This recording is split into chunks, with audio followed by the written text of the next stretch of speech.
and welcome to my YouTube channel. So in this video I'm going to be talking about my thoughts on reading the Empyrean series. As you can see, I've read all the 3 books. I think it should be kept like this. Yeah.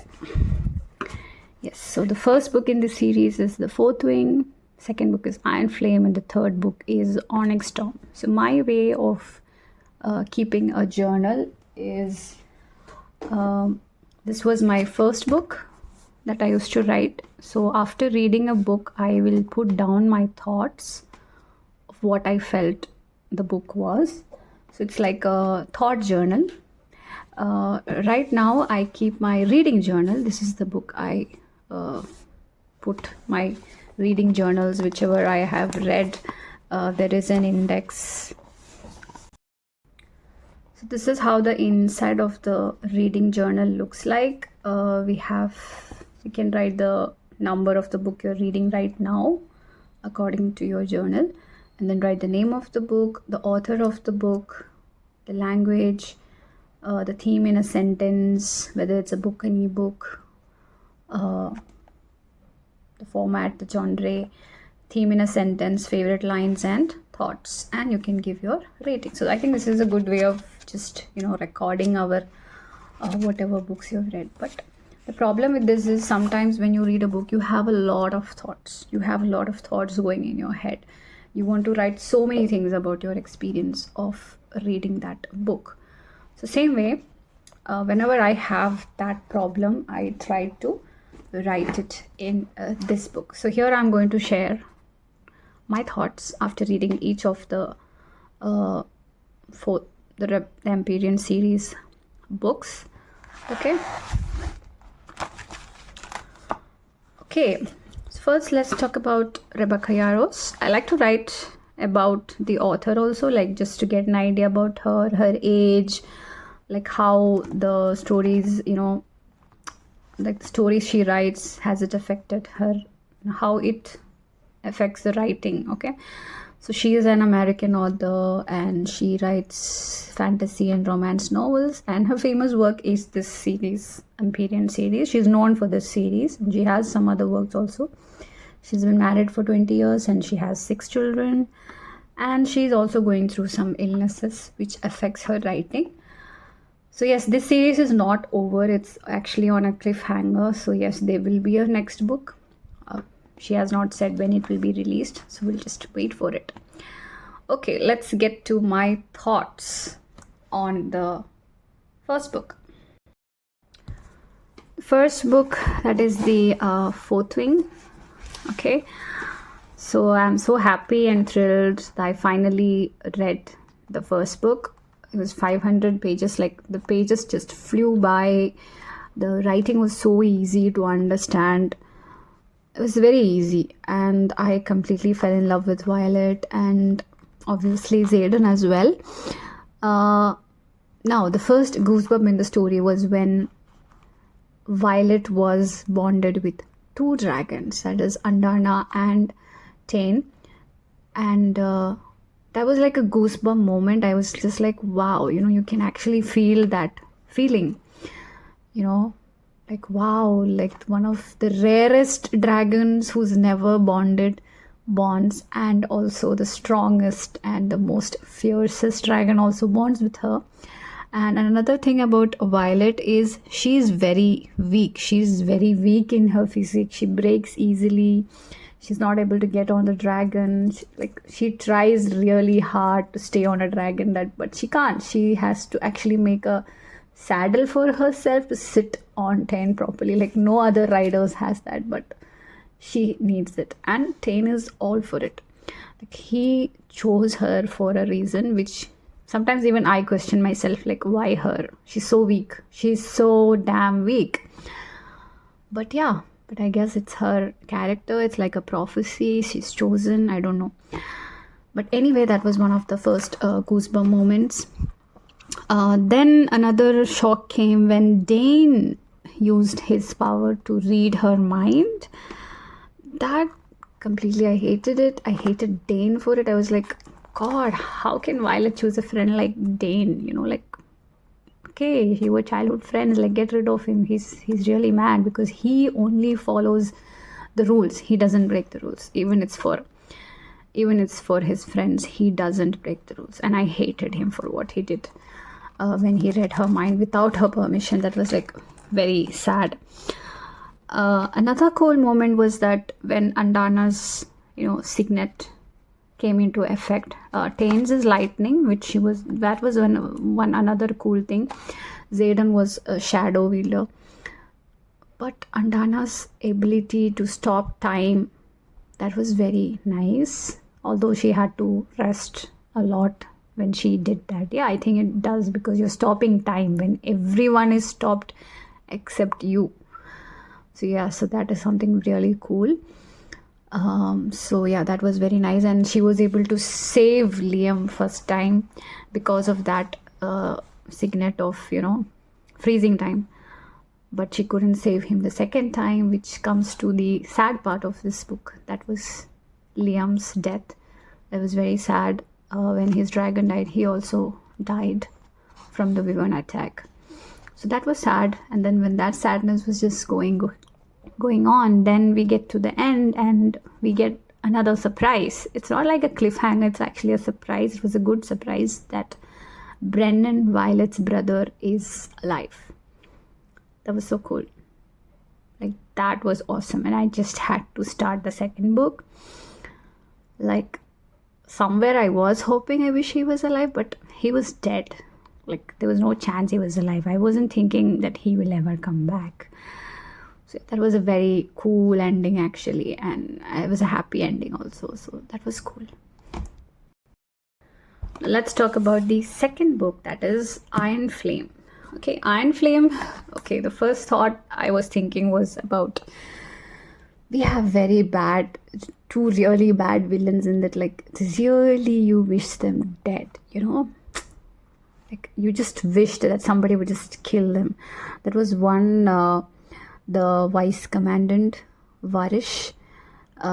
He had my fucking mind pissed. I wanted to slay him from the moment his dragon killed innocent students, but was so happy when Dane killed him. That whole, I think it took a lot of time. He was completely on Violet's and Zayden's nerves, Oh, I hated that man so much.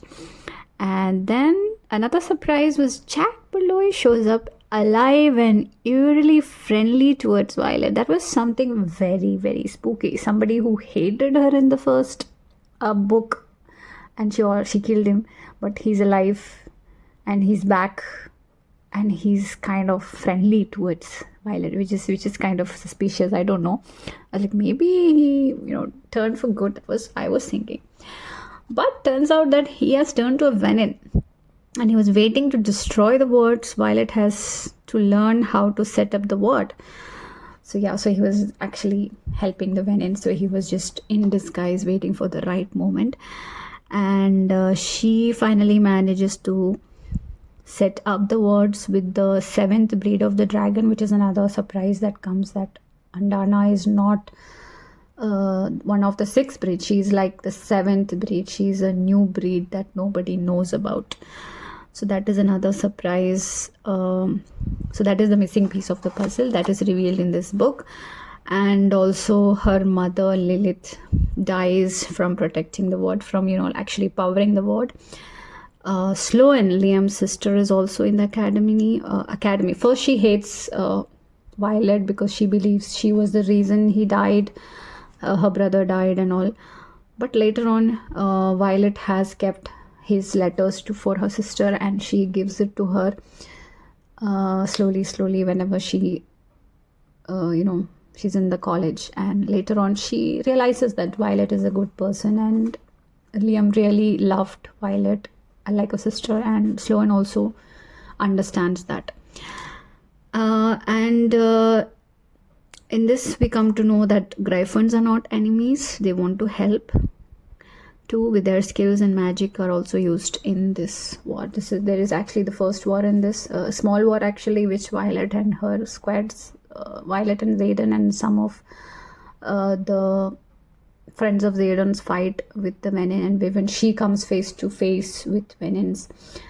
And the Gryphons also, she realizes that they're not actually rebels, they're actually helping them. They are supporting this against the fight against Venons. So yes, we learn about Gryphons here, their powers, and new characters also emerge from that side. And in the battle struggle in the end, although Violet defeats, she puts up the word and she defeats, but by the time Zayden somewhere else has, in order to save Violet, he turns himself into a Venom. That is the horrible ending of this book, where she sees that his eyes have gone a little bit red. It has changed color. Whoa, that was mind-blowing. I don't know why people don't like Iron Flame. Like, I really enjoyed it. I think it was the best part of the book, the Iron Flame. It was really cool. Now let's talk about the last book that has released, that is the Onyx Storm. Again, this also ends in a cliffhanger. So this follows Violet as she seeks allies to fight the Venons, while also searching for a cure for Zayden, who is starting to slowly lose his control, and he's sort of channeling whenever, but he does that unknowingly whenever he has to protect Violet. So the plot centers on Violet's quest to find other 7th breed dragons, believing they hold the key to victory. So this leads her to question who to trust and navigate the treacherous politics of trying to forge alliances, all while dealing with the overwhelming and dangerous secrets she must keep, including a potential new signet. That is, she is able to dreamwalk. So the dreams she has been seeing is actually Zayden's dream. She's able to go into other people's dreams, and she didn't know about it. I think that is the second signet she has got from Andana, and the escalating threat from within and outside the Arisian wards. So in this, they try to go to different places beyond the wards to ask for alliances to fight against the Venons, and there also they have to face. Every place puts them through challenges, and in one place we lose one of the Gryphon riders. That was very heartbreaking. That was like unexpected totally. And she meets and Zayden also gets to meet his mother at one point. Surprisingly, she's there, and she also tries to, kill Zayden or Violet. But again, Zayden escapes from there, and there was not a good reunion with his mother. I think she was a pathetic woman. Whatever, maybe she had her reasons. I thought there'll be like a story or look into why she left him, but it wasn't there. It was not what we expected that was there. And again, in the search of Irids also, when almost they had lost hope, they're not going to see the 7th breed, is when unexpectedly they come looking for her, and they meet Andana, and they are sort of like very disappointed in Andana. They don't bond with humans. They don't like humans, and they left Andana there for a different reason, and they're totally unhappy with what they're doing. So that was very disappointing actually. I was looking forward to their help and support, but no. So that was about Irids. Yeah, we call them the Irids, the 7th breed. Then we have some of the signets, like Arik's signets was a secret till the end, and I think only Violet figures it out. I don't know if anyone else knows, but Violet kind of figures it out, that he is able to, like the Melgrim can only see the outcome of battles, but Arik can see the outcome of everything. Like, he can see the future, like something psychotic power he has. So that was kind of cool, and he was helping Violet all along when almost Mira was killed by Theophany. Brendan also was trying to heal the wound, but Arik kinds of sent Sloan over there, so she can help to cure Mira quickly and bring her back to life. So that was the thought of Arik behind it. And also Arik kinds of helped Violet to kill Theophany also, which actually that is a time that Violet realizes his actual power. So yes, and then we have, in the end, we see again the cliffhanger that Zayden is missing, and so are the other 2 or 3 riders are missing, the dragons are missing, many riders have been killed, many dragons have been killed. And Xaden says one of his brother, we don't know which one, because Venins also turned brothers are brothers, but somebody he knows so much and somebody who's been with him has also turned Venin. So that is the twist in the end. And also we see that after 12 hours Violet has been found and she's married to Xaden. She kind of figure out, she sees the ring, but she doesn't remember anything of it. So yes, that's where the story ends. So I really enjoyed this. So that was my thoughts and the reviews about this book, the Empyrean series. I will give the whole series a 5-star. I really enjoyed it. If you like dragons, there are a lot of dragons, different types of dragons. Like I said, 7 breeds of dragons and so many characters. You will love them. There are so many to remember. Not everyone you remember. You just meet them and they die somewhere off, but some stays with you. And yes, be ready to be heartbroken because some get close and they die. You never know when Rebecca Yarros kills the ones you really like. So yes, so I had this fear of somebody dying in the Onyx Storm. I was just praying that that person never dies. Like, I would be really heartbroken. So yes, so it's mostly around, it's brutal, it's like a war college, so there is wars, there is a lot of battles. So do give this book a read and do subscribe to my channel if you liked the video so far, and do like, share and comment your thoughts if you have read the Fourth Wing series or you would like to read it. Thank you.